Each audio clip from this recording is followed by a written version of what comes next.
Sorry రా సిద్ధు. తప్పు చేసిన తర్వాత చెప్పే సారీకి, అవసరం తీరిపిన తర్వాత చెప్పే థ్యాంక్స్కి నా దృష్టిలో వాల్యూ లేదు. ఎంత లక్షణంగా ఉందిరా. తొందరపడి చిన్నప్పుడు పెళ్లి చేసుకున్నట్టుంది.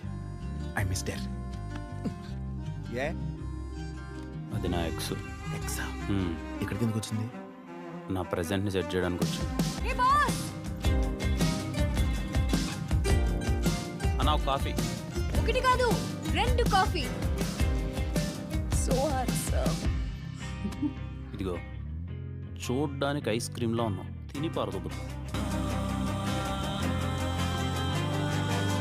ఏ రఘు, నీకు అడిక్ట్ అయిపోయా. ఏమైంది? సిద్ధు సారీ చెప్పు. నేను చెప్పను సార్.